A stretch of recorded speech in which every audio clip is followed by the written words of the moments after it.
thing is about as close to you.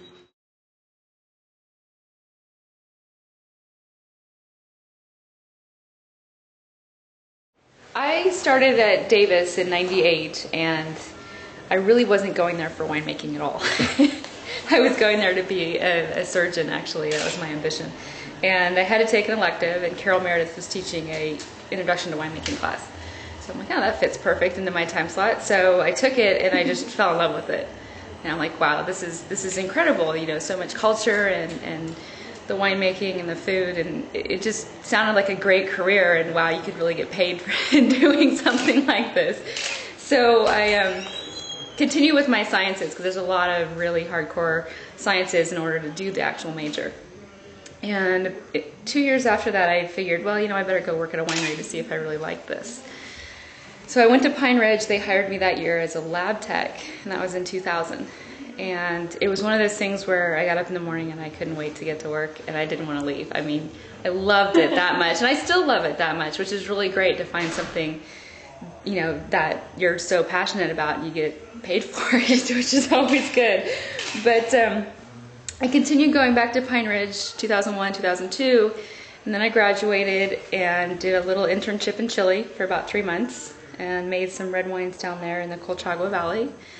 And when I returned from Chile in '03, I took the assistant winemaker position at Pine Ridge. So I went back there and for another 3 years. I was kind of like the intern that never left. And then the opportunity came up in '06 to come up here and work for Mark, and here I am.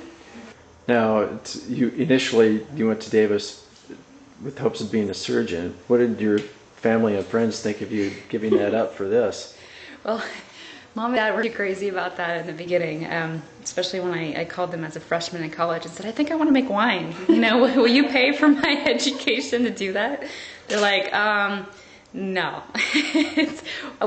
Their approach to me was, why don't you do undecided for the first 2 years of college and go continue with your science background, because it's the same prerequisites you have to have for winemaking, and see what happens.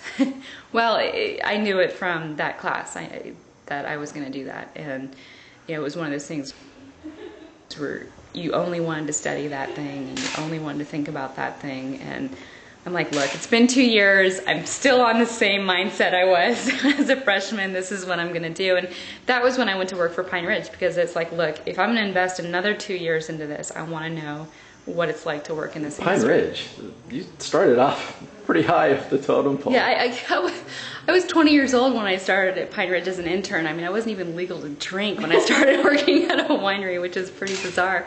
But at 23, I stepped into their assistant winemaker position. So yeah, it was very young. And I looked at several other wineries, and Pine Ridge just offered the kind of experience that I wanted. And at the time, it was really about the lab. I was very scientific at that time. You know, I loved titrating and, you know, doing all that kind of stuff and being the lab rat and taking samples, and it was pretty pathetic, but you know, that's what I love to do. You chose Hillary. How many people did you consider interview for your position? So I hired a headhunter to find her. So I went down to Hillsburg, and I hired a headhunter who specializes in looking for winemakers. And we went through a lot of resumes. And then when we met Hillary, I think I made 2 or 3 trips to California. She made 2 trips here before she finally said yes. And we're really glad she did say yes, because she's been an incredible add to the winery. But I think the last couple of years have been fun. We're participating more in a lot of events. We're shipping wines more, and I think people are just realizing and recognizing that we've been making, I think, pretty good wines for a long time. But the wines today, I think, are tasting really well. I get to wear many hats. I'm not just the winemaker, but I get to go do marketing stuff. I get to do laboratory stuff. We have an enologist. We have another business we're running out of the winery called the Eno Lab. So we do laboratory work for other wineries and home winemakers in the area. And that's expanding all the time. So we're getting lots of people that come in, and I get a chance to really look at what other people are doing. Because they'll come in and say, okay, can you taste this and tell me what you think? So that's a very loaded question sometimes. You're like, okay, well, let's see what to do here. Let's start at square one. And it's fun to walk people through that process and get to impart some knowledge onto somebody else in hopes that they're going to make a better product. That's a lot of fun, just to see their face and see them come back to me the next year after they've applied some of the things that they learned and said, oh my gosh, it really worked. This tastes great. So that feels really good. It's also great too to walk into work one day and be like, you know what, I don't want to do anything administratively. I'm going to go stir barrels all day. I'm going to go top barrels all day, or something like that. And tasting and blending. And one of my loves is doing this right here on the table is blending.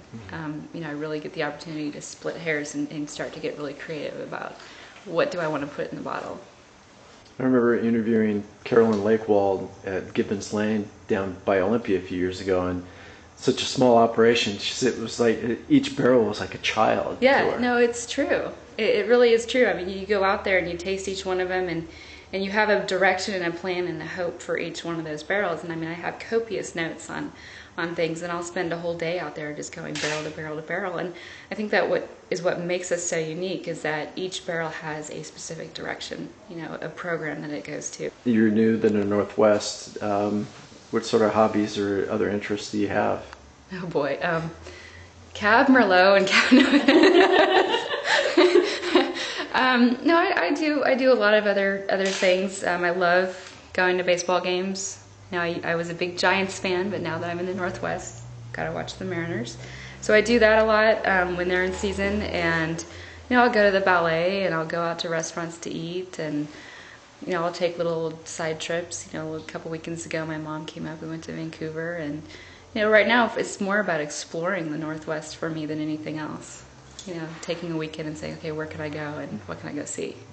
Now, why did you pursue an opportunity in the Northwest, particularly Washington State? Well, several different reasons, but mainly because it was an opportunity for me to step out on my own creatively, where I had more control over the types of wine I was making. Mark basically handed me a winery at 26 years old and said, here you go, here's 7,000 cases, don't screw it up. Wow, okay, I'll try not to. But I got a lot more opportunity to step out into the vineyards and really see what's going on out in the field a lot more, and work with growers and talk with growers about, we want to make this block better, or what should we do over here, and getting more understanding of the fruit, and also finding out about Washington State. I mean, that was great. There's so much activity up here. And a lot of people are coming up here for the opportunities. It's kind of like the gem, that's being discovered right now, and people are flocking up here from California as well, and Pine Ridge themselves purchased property up here. So, it's an exciting place to be.